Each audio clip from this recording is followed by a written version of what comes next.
पिछले भाग में हमने देखा कि सीबीसी क्या है, इसके लाभ, सीबीसी के विभिन्न पार्ट्स, सीबीसी के मुख्य पैरामीटर्स, सीबीसी में यूज होने वाले नट बोल्ट आदि। आगे इस वीडियो में देखिए।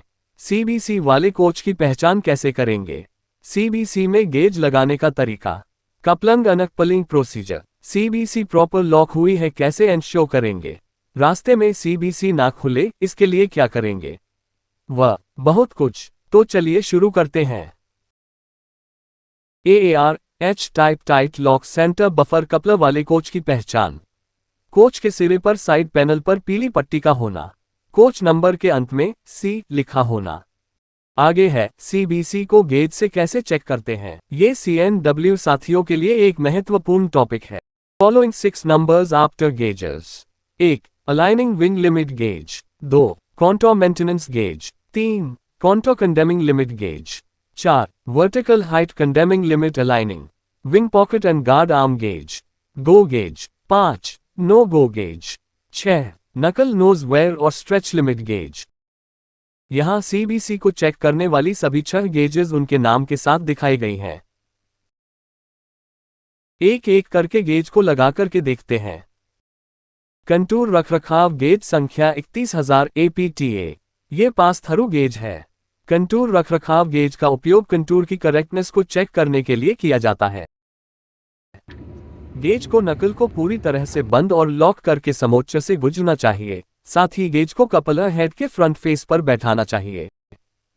यदि गेज कपलर के फ्रंट फेस पर नहीं बैठता है तो कपलर के फ्रंट फेस पर अत्यधिक घिसाव होता है या नकल स्ट्रेच्ड हो जाता है। ऐसे में नकल को हटाकर और नकल नोज वियर गेज का उपयोग करके नकल का निरीक्षण करें।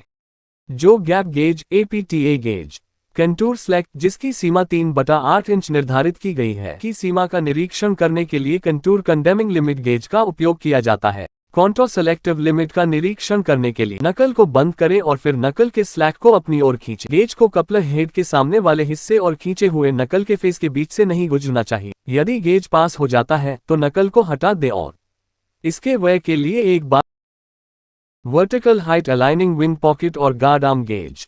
गो gauge. Vertical height aligning wing pocket और गार्ड आर्म गेज का उपयोग कपलर हेड की अलाइनिंग विंग पॉकेट और या गार्ड आर्म की अत्यधिक विकृति डिस्टॉर्शन और वर्टिकल हाइट का निरीक्षण करने के लिए किया जाता है।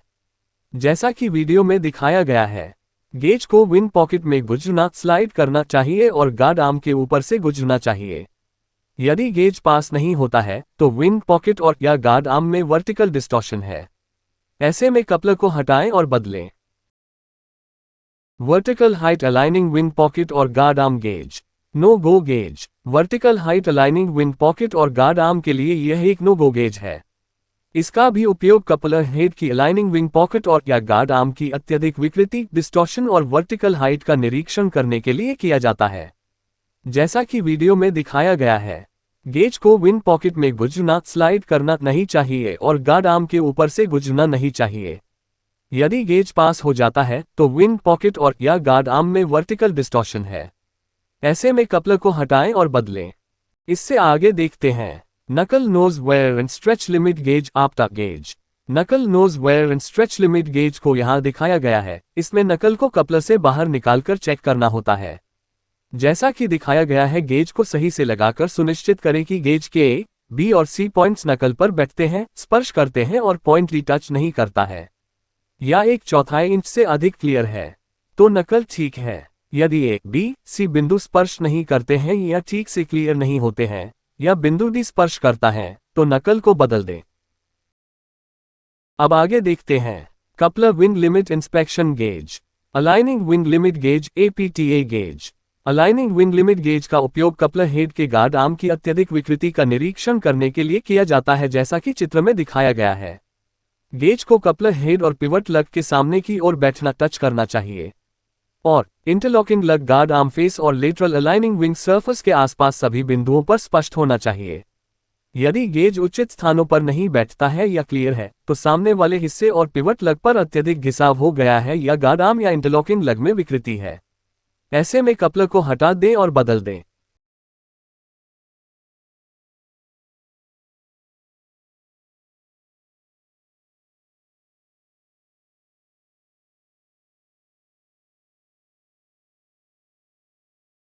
आगे है शंटिंग मेंटेनेंस स्टाफ के लिए कुछ जरूरी हिदायतें। बिना किसी कारण के अनकपलिंग डिवाइस को ना छेड़े। ड्राफ्ट गियर और हेडलेस पिन की सपोर्टिंग प्लेट पर लगे सभी नट बोल्ट की प्रॉपर टाइटनेस को हमेशा इंश्योर करें। कभी भी नकल, कपलर हेड, लॉक व एंटी क्रीप असेंबली पर तेल या ग्रीस ना लगाएं। सपोर्टिंग डिवाइस रेस्ट प्लेट, इसमें लगे नट बोल्ट, वियर प्लेट और इसमें कोई स्प्रिंग टूटा तो नहीं है, चेक करें।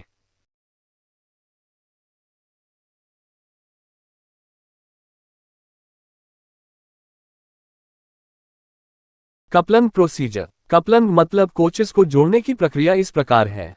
वाहनों को धीमी गति लगभग 2 से 3 किलोमीटर घंटा से एक दूसरे के पास लाएं। वाहनों को एक दूसरे से लगभग 1 मीटर की दूरी पर रोकें। कपलर सेंटर की सीध और स्थिति की जांच करें। यदि आवश्यक हो तो कपलर्स को मैन्युअल रूप से खींचकर रेंज या सीध में लेकर आएं और सुनिश्चित करें कि वे गैदरिंग रेंज के भीतर हैं, जैसा कि ऊपर दिखाया गया है। कम से कम ब्रेक के 5 डिब्बों में पहले से ही ब्रेक लगे हो। अब बगल वाले ब्रेक वाले डिब्बे से जुड़ने के लिए वाहन को धीरे धीरे लगभग 3 किलोमीटर घंटा धकेलें। प्रॉपर कपलन के लिए स्पष्ट बताने वाले टेल टेल चिन्ह की खाली स्थिति की जांच करें। रोटरी लॉक लिफ्ट पर बने रीब सीधी अवस्था में हो। रोटरी लॉक लिफ्ट लीवर की पिन दिखाई देनी चाहिए।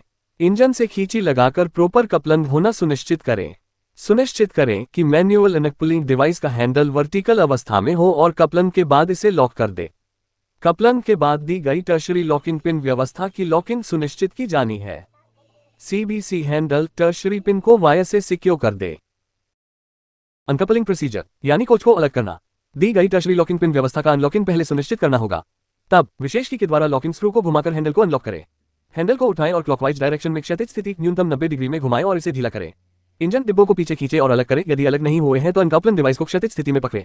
अनकपलिंग से पहले ये सुनिश्चित कर ले कि कपलर्स पर कोई तन्य भार यानी खिंचाव नहीं है और अनकपलिंग लीवर घूमने के लिए काफी स्वतंत्र है। इस तरह से इंजन या डिब्बे अलग हो जाते हैं।